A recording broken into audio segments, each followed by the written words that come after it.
புதுச்சேரி மாநிலம் காரைக்காலில் ONGC நிறுவனத்தில் பணிபுரியும் அண்ணா தொழிற்சங்க ஓட்டுநர்கள் மற்றும் உதவியாளர்கள் சங்கத்தின் கொடியேற்று விழா இன்று காரைக்கால் ONGC அலுவலக வாயிலில் நடைபெற்றது.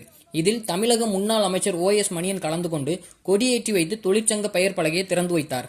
நிகழ்ச்சியில் காரைக்கால் மாவட்ட அதிமுக செயலாளர் MV ஓமலிங்கம் உள்ளிட்ட அதிமுக நிர்வாகிகள் கலந்து கொண்டனர். விழாவில் மறைந்த அண்ணா தொழிற்சங்க நிர்வாகிகளின் குடும்பத்தினர் 6 பேருக்கு தலா 10,000 ரூபாய் வழங்கப்பட்டது. நிகழ்ச்சியில் பேசிய முன்னாள் அமைச்சர் OS மணியன், சங்கத்தின் கோரிக்கைகளை ஏற்று கோரிக்கைகள் நிறைவேறும் வரை போராடுகிற இயக்கம்தான் அனைத்திந்திய அண்ணா திராவிட முன்னேற்ற கழகம். வருகின்ற சட்டமன்ற தேர்தலில் ஸ்டாலினை வீட்டுக்கு அனுப்ப வேண்டும், இதற்கான முயற்சியை ஒவ்வொருவரும் மேற்கொள்ள வேண்டும் என பேசினார். ஸ்டாலினை வீட்டுக்கு அனுப்பணும், எடப்பாடியாரை கோட்டைக்கு அனுப்பணும், அதற்கான முயற்சியை ஒவ்வொருவரும் மேற்கொள்ள வேண்டும் என்று கேட்டு ஒவ்வொருவரும் வேட்பாளராக நினைத்து பணியாற்றிட வேண்டும்.